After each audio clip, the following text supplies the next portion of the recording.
Yang intinya banyak orang mempertanyakan bahwa pertanyaan-pertanyaan dari Mbak Nana kepada Presiden kemarin ini, waktu pas acara diskusi itu, banyak yang konfrontatif, tidak objektif, dan juga ya agresif gitu. Pertanyaan-pertanyaan yang dilontarkan sama Mbak Nana ini terkesan menyerang personal gitu. Sementara ya kalau menurut kata Kak Salsa, pokoknya kalau serangannya personal itu udah pasti dilakukan oleh pengkhianat-pengkhianat bangsa. Indonesia gelap, Indonesia darurat, Garuda apa itu namanya saya juga lupa ya.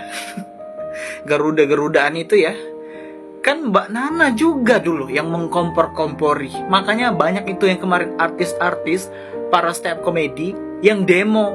Bagaimana kalau kita pakai taktis aja dulu? Apa? Dia bilang begitu. Kita pura-pura bergabung sama geng Solo, oligarki Parcok. Setelah itu, kita tinggal kudeta lagi. Kudeta militer. Ya. Nah, saya bilang, wah, ngeri. Agak ngeri. Podcast abal-abal, Madilog, podcast provokator, menampilkan orang-orang yang mempunyai penyakit jiwa, yang membenci ya pemimpin dan mantan pemimpin hanya karena rakus jabatan.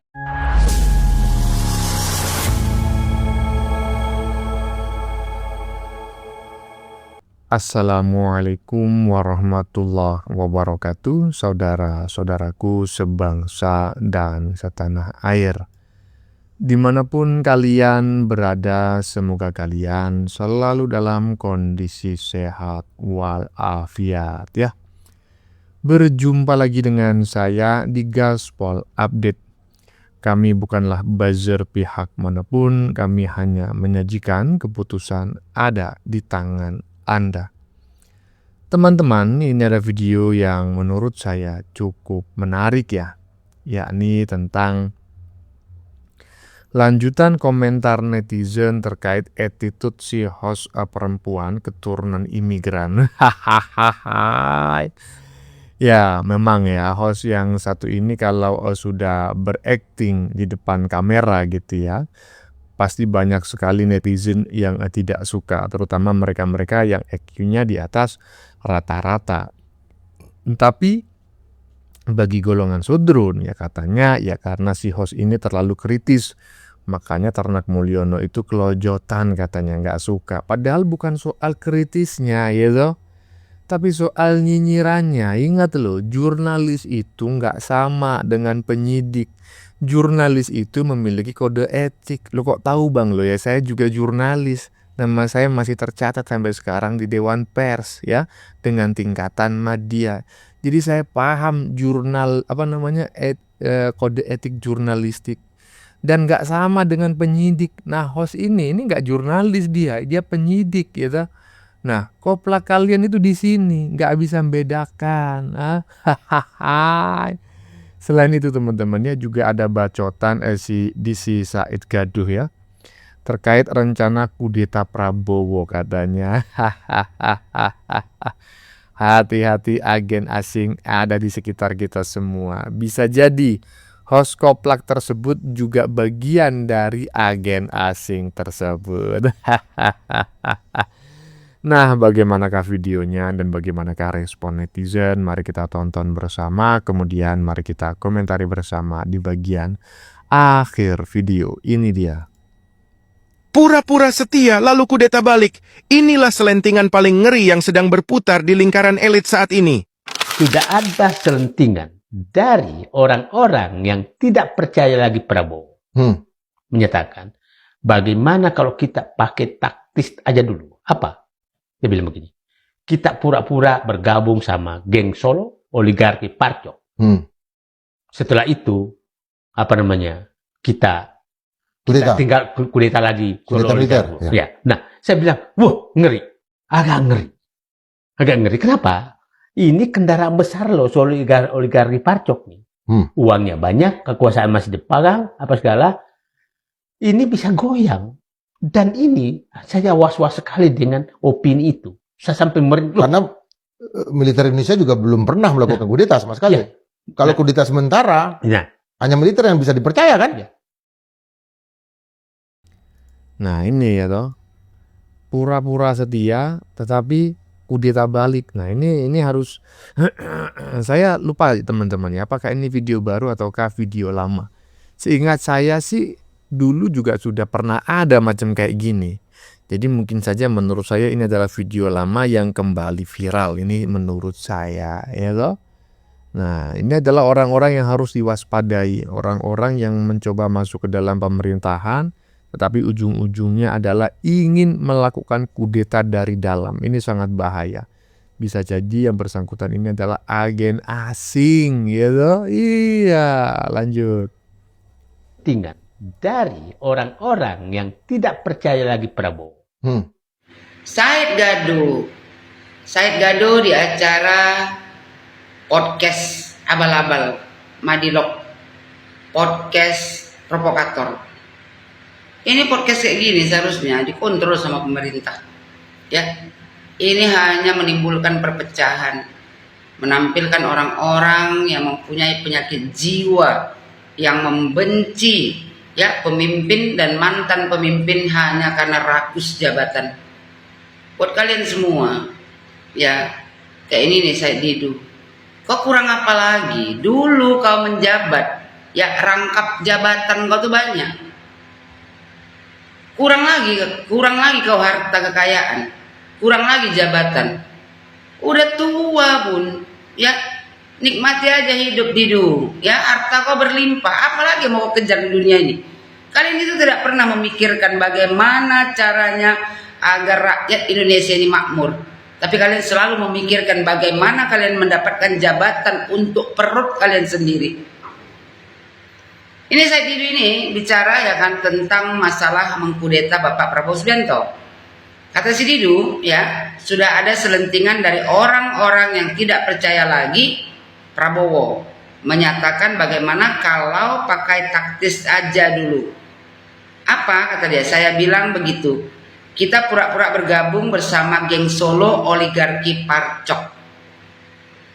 Kalau Parcok itu kalian bilang oligarki Parcok, ya karena cuman Parcok yang nggak bisa kalian goyang mungkin. Didu, kalian pikir ya Parcok itu bodoh kalau kalian mau pura-pura bergabung sama Parcok. Lagipun yang ada di otak kalian itu cuman mau mengkudeta. Tak pernah ya kan mau membantu pemerintah, khususnya membantu Presiden Prabowo Subianto untuk bekerja memakmurkan rakyat Indonesia, memajukan negara Republik Indonesia ini. Yang ada di otak kalian itu cuman mau mengkudeta hanya karena tidak mendapatkan jabatan. Orang-orang yang tidak percaya sama Bapak Prabowo Subianto adalah orang-orang yang dulu mendukung Pak Prabowo di 2019. Yang tidak mendapat jabatan di masa pemerintahan Bapak Prabowo Subianto. Setiap hari yang kalian pikirkan otak kalian itu bagaimana caranya mengkudeta Prabowo Subianto. Kebencian kalian sama Prabowo Subianto tidak beralasan. Prabowo Subianto ya tidak memilih kalian untuk duduk di pemerintahan karena Prabowo tahu model-model kayak kalian gini hanya mementingkan perut sendiri, bukan mementingkan kepentingan rakyat Indonesia. Dulu waktu kalian menjabat, ya Didu rangkap jabatan, sana jabatan, sini jabatan, kaya kurang kaya, sampai kau disentil sama KPK, tapi muka tembok, ya kan muka badak seperti kau ini, ya kan tidak menggubris saat itu. Berapa banyak harta kekayaan kau? Gak cukup lagi rupanya. Aneh negara Republik Indonesia ini. Ya orang-orang yang gila jabatan hanya untuk perut sendiri, tapi tak pernah memikirkan bagaimana tuh ya masyarakat Indonesia ini agar hidupnya makmur. Kasih Prabowo Subianto bekerja dengan baik, tak perlu kalian kacau setiap hari. Buat Bapak Prabowo Subianto, kalau ada gelagat mau makar, Pak sikat habis, biar negara ini aman dari orang-orang seperti ini. Terus kata si Didu, saya bilang begitu, kita pura-pura bergabung katanya bersama geng Solo oligarki Parcok. Setelah itu apa namanya, kita tinggal kudeta lagi. Kan kudeta terus. Didu, sudah lama kalian itu merencanakan untuk mengkudeta Prabowo Subianto, tapi tidak berhasil. Ya, kau pikir rakyat Indonesia ini bodoh, nggak tahu apa yang kalian rencanakan. Setiap hari kalian berkumpul bagaimana caranya untuk mengkudeta Prabowo Subianto. Tapi sayang Didu, rakyat Indonesia yang memilih Prabowo Subianto 58% tidak mungkin ya kan diam saja kalau seandainya Prabowo Subianto dikudeta. belajar mencintai pemimpin, mencintai presiden. Bantu Prabowo Subianto untuk memakmurkan rakyat Indonesia dan memajukan negara Republik Indonesia ini. Bukan kalian kacau setiap hari, membuat keributan. Ada demo sedikit nanti sini, ya ikut, nimbrung kalian semuanya. Ada isu dikit, ikut untuk mengacaukan negara Republik Indonesia ini. Kalian ini adalah manusia-manusia pengkhianat, ya, hanya mementingkan kepentingan pribadi dan kelompok saja. Kalau memang kalian orang pintar, kenapa tidak membantu Prabowo Subianto? Kasih ide yang bagus, gagasan yang bagus, agar negara ini bisa makmur di bawah kepemimpinan Prabowo Subianto. Bukan setiap hari mengacaunya. Terus kata si Didu, ini kendaraan besar loh, oligarki parcok ini. Kalian kan, ilmu kalian itu ya udah kebaca. Nanti kalian yang mengkudeta Pak Prabowo, tapi disalahkan parcok. Padahal kalian tuh yang mau mengkudeta Bapak Prabowo Subianto, yang setiap hari berkumpul merencanakan mau mengkudeta Prabowo Subianto dengan isu-isu ijazah Pak Jokowi, ijazah Gibran. Isulah lagi tuh masalah BOP, masalah MBG. Supaya apa? Supaya rakyat Indonesia ini tidak percaya kepada presidennya sendiri. Jadi buat seluruh rakyat Indonesia, siapapun ya yang menghina, merendahkan Presiden Republik Indonesia Bapak Prabowo Subianto, jangan pernah dengar. Mari kita doakan Presiden kita Prabowo Subianto agar beliau diberikan umur yang panjang, agar beliau tetap amanah mengemban tugasnya untuk memajukan, memakmurkan rakyat Indonesia. Kalau ada orang-orang seperti ini, ya tak usah kalian tonton videonya, karena ini hanya provokator. Mereka selalu merencanakan bagaimana supaya bisa mengkudeta Prabowo Subianto. Karena apa? 2019 mereka berjuang untuk Prabowo Subianto, ya, dan ternyata ya kan setelah Prabowo Subianto menjadi presiden, tidak ada satupun dari mereka ini yang mendapatkan jabatan. Ini semua adalah manusia-manusia rakus, gila jabatan, gila uang, tanpa pernah memikirkan kepentingan rakyat Indonesia.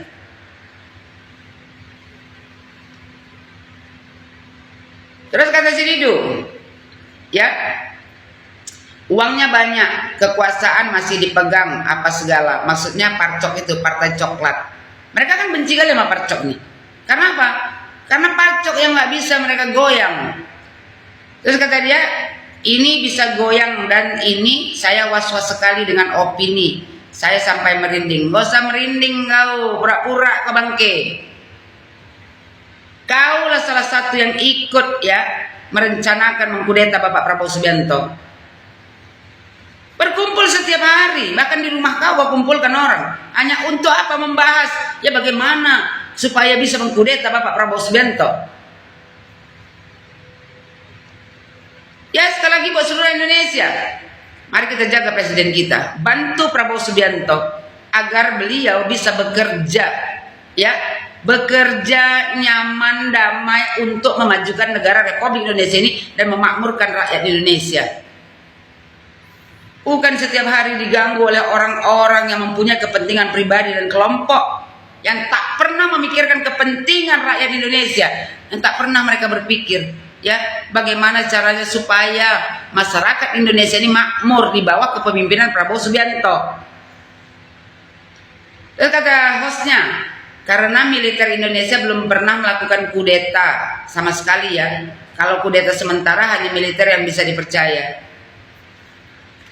Militer yang mana yang mau mengkudeta Prabowo Subianto?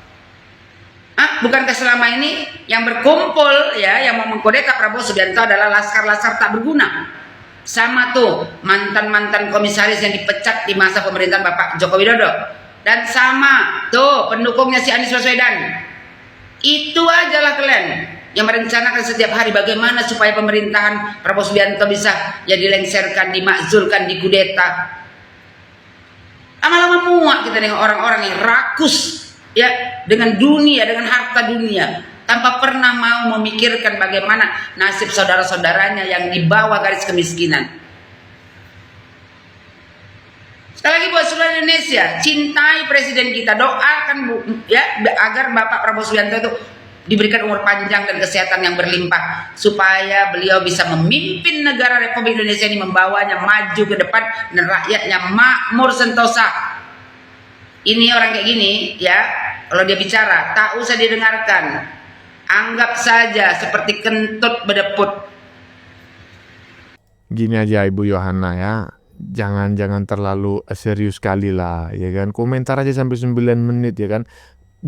Kenapa kepanjangan Bang? Bukan, sangat kelihatan sekali Anda terlalu emosional ya. Gini aja ya, teman-teman sependapat nggak dengan saya jika ada usulan bahwa para imigran keturunan imigran ya, bukan para imigran, para keturunan imigran yang saat ini sudah mendapatkan warganegaraan Indonesia gitu ya. Gimana kalau kita mendesak pemerintah agar membuat peraturan pemerintah untuk memulangkan mereka semua ke negara asal leluhurnya? Karena di dalam negeri ini mereka itu cuma bikin gaduh aja ya toh. Contohnya siapa Bang ya? Said Gaduh sesuai namanya. Gimana? Teman-teman sependapat gak? Insya Allah akan aman bangsa dan negara ini. Lanjut. Sudahlah, sudah waktunya rakyat bersatu bergerak seperti di Nepal. Itulah komentar yang keluar dari mulut. Di profilnya itu namanya Om Topik Pukima. Ya, ketika melihat satu piti dari seorang wanita Sundal yang sedang menyerang pemerintah, langsung dia berkomentar, katanya, sudah waktunya ya rakyat bergerak seperti di Nepal. Terlihatlah si Pukima ini ya seperti orang yang sangat berani, seperti orang yang sangat bernyali yang sudah gak ada lagi tandingannya. Tetapi ketika saya buka profilnya si Pukima ini aja di private ya. Jadi kalau kamu sudah punya nyali tinggi, sudah sangat hebat, sudah sangat berani, coba dulu kau open cam, balas PT saya ini ya. Saya tunggu kau ya. Gak usah kau bicara Nepal ya. Kalau memang kau sudah berani seperti di Nepal, gak usah komentar, buktikan ya. Kami tunggu, oke? Nah, mantap nih. Jangan cuma asal bacot ya. Sudahlah, sudah waktunya rakyat bersatu bergerak seperti di Nepal. Emang kau ngerti orang Nepal itu bergerak karena apa? Kau aja tidak pernah ke Nepal. Kau melihat chaos di Nepal itu hanya dari media sosial. Itu pun yang menyebarkan adalah Sudrun dan Badrun. Kau tidak tahu berita yang sebenarnya. Tetapi seperti yang disampaikan oleh netizen barusan ya. Kalau kau itu ingin menepalkan Indonesia, lakukan. Jangan asal bacot biar kita tengok gitu loh. Bener ataukah salah? Ya, sesuai ataukah enggak, bisa ataukah tidak gitu loh. Jangan cuma bacot aja, buktikan gitu loh ya. Lanjut.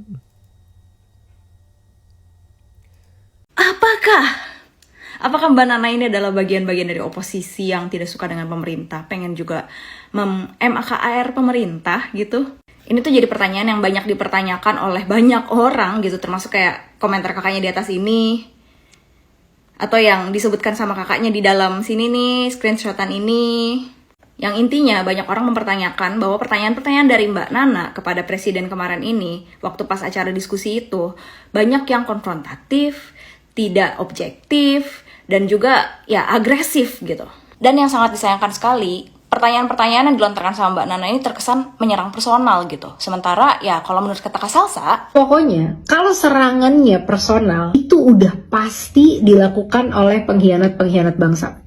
nah loh, apakah Mbak Nana daripada kita berspekulasi yang aneh-aneh, lebih baik kita langsung nonton dulu cuplikannya, terutama di bagian yang ini, karena menurutku ini bagian diskusi yang sangat keren banget. Kritikan-kritikan yang dilontarkan baik oleh pengamat yang Bapak sebut tidak patriotik seperti tadi pertanyaan Mbak Eno, atau dari orang-orang yang memang selama ini kritis terhadap pemerintah, itu semuanya bermuara pada keinginan untuk regime change, Pak Presiden? Tidak semuanya, saya tidak pernah katakan semuanya. Tapi ada, jelas ada. Nah jadi yang dekat sama Mbak Nana di sini, Mbak Nana itu pengen tahu bagaimana sih kapasitas dari presiden kita gitu, memandang sebuah masalah. Apakah presiden kita ini bisa memandang sesuatu secara objektif atau enggak? Maka pertanyaan pakai kata semuanya. Dan Pak Prabowo waktu di situ langsung jawab, ada, bukan semuanya. Jawabannya Pak Prabowo di sini menunjukkan level kecerdasan literasi yang sangat tinggi. Karena Pak Prabowo nggak terjebak dengan kata semuanya. Kalau misalnya Pak Prabowo itu civil phobia, Pak Prabowo pasti akan terjebak dengan kata-kata yang tadi disebutin sama Mbak Nana tentang semuanya. Dia akan langsung mengiyakan bahwa ya semuanya gerakan yang kemarin-kemarin itu berdemo atau mengkritik itu semuanya ya nggak suka dengan pemerintah gitu. Tujuannya emang mau MAKR. Tapi enggak, Pak Prabowo bisa menilai dengan objektif. Oh, ada nih yang punya kecenderungan ekstrim, ingin mengarahkan untuk membuat Indonesia gonjang-ganjing. Tapi di saat yang sama ya memang ada kritik yang memang masih membangun dan bagus. By the way, kata-kata civil phobia itu nggak ada ya. Itu cuma kata-kata ngetren buatan orang-orang aja gitu. Aslinya secara klinis itu nggak ada. Civil phobia itu nggak ada. Nah, kita balik soal diskusinya Pak Prabowo dengan Mbak Nana tersebut ya. Secara teknik jurnalistik, yang dilakukan sama Mbak Nana ini nggak salah. Mbak Nana di sini tuh sengaja memberikan jawaban yang memang membutuhkan jawaban iya dan tidak gitu. Yang mana Mbak Nana itu memang membuat terkesan kayak terarah gitu, kayak mau memframing, yang akhirnya memaksa Pak Prabowo itu untuk menunjukkan, mengeluarkan apa yang ada di pikirannya, dan ternyata hasilnya adalah benar-benar memberikan klarifikasi bahwa pemerintah kita itu bukan anti kritik. Dan juga menunjukkan bahwa Pak Prabowo itu tidak semudah itu buat tergoncang secara emosional. Pak Prabowo masih bisa membedakan kata semuanya dan ada gitu. Semuanya kan berarti ya semua-muanya gitu. Sementara kalau ada kan ya sebagian kecil atau ya sebagian aja atau yang ya beberapa aja gitu. Bukan semuanya. Jadi ya buat kalian-kalian yang memposisikan diri ingin oposisi dengan pemerintah gitu dan merasa bahwa terwakilkan sama Mbak Nana adalah panutan kalian. Kalian harus paham dulu nih teknik jurnalistik itu kayak apa gitu. Jangan sekedar berpikir kayak, ih Mbak Nana keren banget, berani banget nanya-nanya gitu di depan Pak Presiden gitu. Sementara kan gak ngerti konteksnya itu apa. Dan malah menurut gue dengan caranya Mbak Nana tersebut, Mbak Nana ini di sini malah membantu Presiden untuk klarifikasi. Jadi ya, terima kasih Mbak Nana, good job. Tapi kedepannya untuk diskusi seperti ini dengan pejabat-pejabat tinggi negara dan terutama juga untuk menjaga kestabilan negara, ada baiknya untuk para jurnalis-jurnalis itu bertanya dengan kata-kata yang lebih tone down lah gitu. Kata-katanya yang tidak akan memberikan kesempatan untuk masyarakat kita yang suka ngeklip mendapatkan hook-hook yang emosional dan hook-hook yang cuma sekedar buat viral. Tapi pada akhirnya malah mungkin tanpa sengaja dan tanpa sadar membuat masyarakat kita ini terbakar emosinya dan akhirnya jadi konten yang provokatif. Ya kan kita udah bisa lihat lah ya contoh nyata dari video-video yang diklip-klip gitu dari omongan pejabat kita yang akhirnya menjadi kesalahpahaman publik dan berujung tindakan kriminal seperti penjarahan gitu. Ya ada baiknya lah kode etik jurnalistik lah gitu ya supaya jangan membuat tambah kacau. Tujuannya adalah memberikan berita yang lebih aktual, faktual, terpercaya. Pertanyaan yang tajam boleh, tapi pertanyaan yang cenderung terlalu personal gitu atau terlalu tidak objektif sebaiknya dihindari. Ya jadi itulah tadi hasil analisis yang objektif ya terhadap videonya Mbak Nana dan Pak Presiden tadi gitu. Tapi kalau misalkan berdasarkan personal ketika aku lihat itu kalau yang pikir adalah saya sih menduga Mbak Nana gini Mbak ya, si host perempuan keturunan imigran ini menurut saya adalah salah satu agen ya, salah satu agen yang menerima kucuran dana dari pihak asing ya. Perlu di cross check ini karena saya menduga, tidak menuduh dan saya tidak menyebutkan nama gitu ya, karena menurut saya gelagat-gelagatnya seperti itu. Apalagi yang bersangkutan ini juga masuk kategori keturunan imigran. Sekali lagi, kami tidak anti imigran ya. Tapi kalau keturunan-keturunannya di Indonesia bikin gaduh dan justru membahayakan bangsa dan negara, maka saya sangat berharap sekali agar pemerintah Indonesia menerbitkan peraturan pemerintah yang isinya adalah memulangkan para keturunan imigran ke negara asal leluhurnya. Lanjut.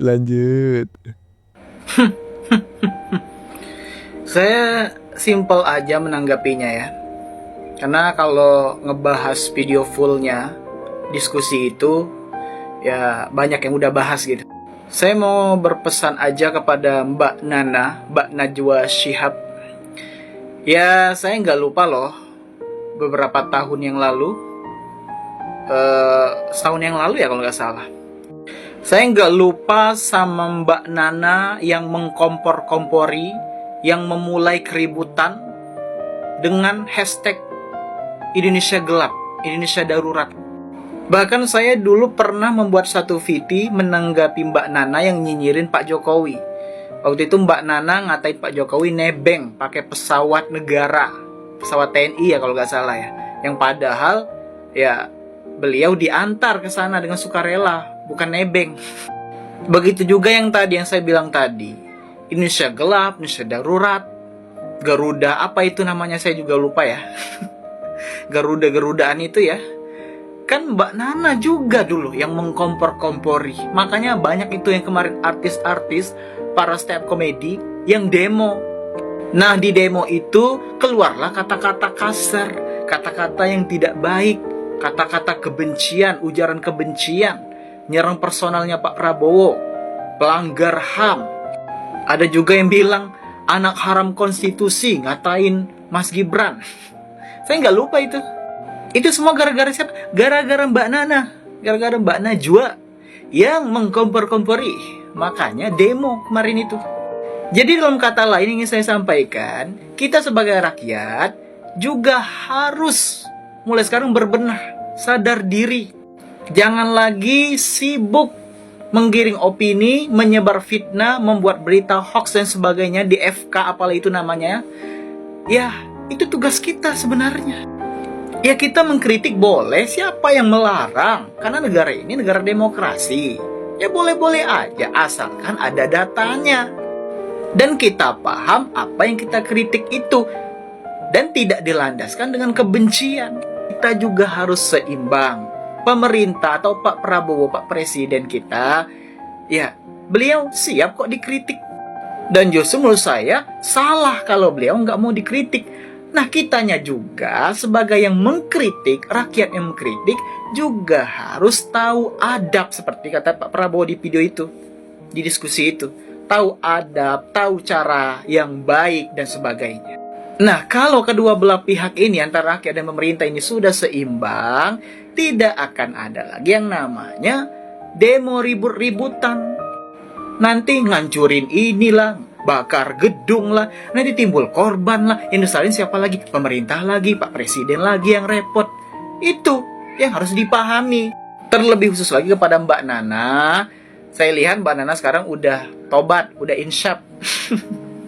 Udah bagus itu akhlaknya, udah nggak ribut lagi, nggak kayak setahun yang lalu. Nah bagus itu, pertahankan. Jangan lagi bikin rusuh lagi nanti, demo-demo lagi. Aduh pusing, bosen. Apalagi nanti ada demo lagi yang judulnya begini, turunkan Prabowo, gantinya Anies. Ya Allah ya Robbi, ibaratkan lemper lontong udah basi itu. Udah jadi bubur. Bukan bubur lagi sih, kalau bubur masih bisa dimakan. Ini udah jadi tai ayam. Turunkan Prabowo, gantinya Abah. Apakah saya tidak salah dengar barusan? Aduh. Aduh. Iya. Ini ya memang seperti itulah ya agenda mereka. Dan saya yakin gitu loh, mereka ini agendanya bukan agenda gratisan. Pasti ya agenda mereka ini ada bohir. Isu ijazah palsu saja ada bohirnya, apalagi isu memakzulkan Prabowo dan Gibran, kemudian menggantikan Abah Wan Ngibul yang notabene merupakan keturunan imigran. Saya patut menduga bahwa sebetulnya mereka ini mendapatkan sponsor ya dari pihak-pihak asing, ya lembaga-lembaga asing yang menggelontorkan dananya yang katanya dana hibah lah, beginilah begitu, tetapi memiliki kepentingan tersembunyi. Ya, kita harus waspada. Dan kita juga harus mewaspadai host-host keturunan imigran, terutama yang sedang kita bahas ini. Siapa tahu mereka memang bagian dari agen mereka. Lanjut. Ya, bagaimana menurut kalian? Keputusan ada di tangan Anda. Silakan tulis pendapat Anda di kolom komentar, baik Anda yang setuju maupun yang tidak setuju dengan isi konten ini. Sebelumnya saya memohon maaf yang sebesar-besarnya jika dalam penyajian konten ini ada kata-kata yang menyinggung, kurang tepat penggunaannya, atau ada data yang dianggap keliru atau salah. Saya memohon maaf yang sebesar-besarnya. Kita jumpa lagi di lain video. Salam NKRI.